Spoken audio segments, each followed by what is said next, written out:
Ang programang ito ay rated SPG. Striktong patnubay at gabay ng magulang ang kailangan. Maaaring may masiselang tema, lengguwahe, karahasan, sexual, horror o droga na hindi angkop.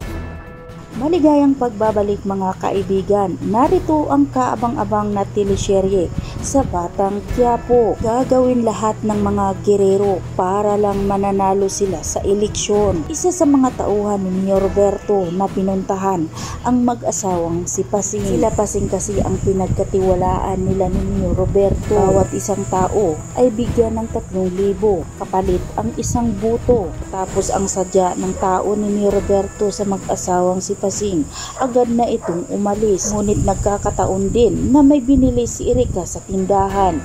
Hindi inaasahan ng tao ni Roberto na makikita niya sa Erika. Kumpirma niya ito kung isa ba talagang gerero dahil napakasimple lang ito na mandamit tulad ng mga tao sa Quiapo. Kaya naman palihim niya itong sinundan si Erika habang hinahanap din ni Santino si Erika dahil nag-alala ito sa kanya. Malalaman na kaya ni Roberto na nagsisinungaling lang pala si Rigor sa kanya. Sa kabilang banda, tinawagan ni Olivia ang kanyang mama Pilar para ipaalam na susugod si Tanggol at Ramon at para mailigtas din si Tinding.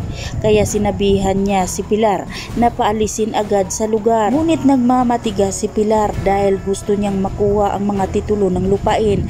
Sa kanya ililibing si Tanggol at Ramon na buhay. At para masiguro ni Pilar na mananalo siya sa laban nila ni Tanggol, nagdagdag siya ng mga tauhan at hindi basta-basta nakalabanin. Sa unang hakbang ni Tanggol, papasok pa lang sa kampo ni Pilar, sinalubong na agad siya ng mga tauhan ni Pilar. Dito nyo na makikita kung gaano kagaling si Tanggol sa bakbakan.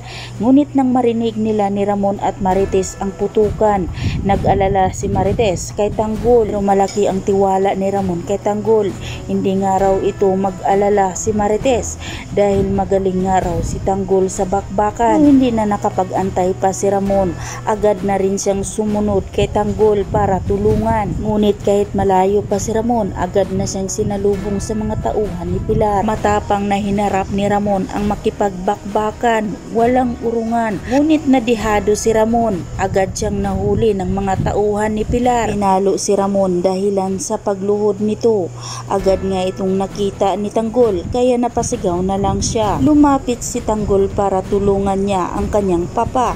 Ngunit dito na rin siya nahuli ng mga tauhan ni Pilar. Wala nang magawa ang mag-ama kundi tanggapin ang pangbubugbog ng mga tauhan ni Pilar, habang si Tinding at Alfredo naghanap ng paraan para makatakas sa mga kamay ni Pilar. Yan ang dapat nating pakatutukan mga kaibigan. Hanggang dito na lang muna tayo at abangan na lang natin ang magaganap sa Batang Quiapo. Huwag po sana ninyong kalimutan na i-like, i-share at pahingi na rin ng isang subscribe. Maraming salamat.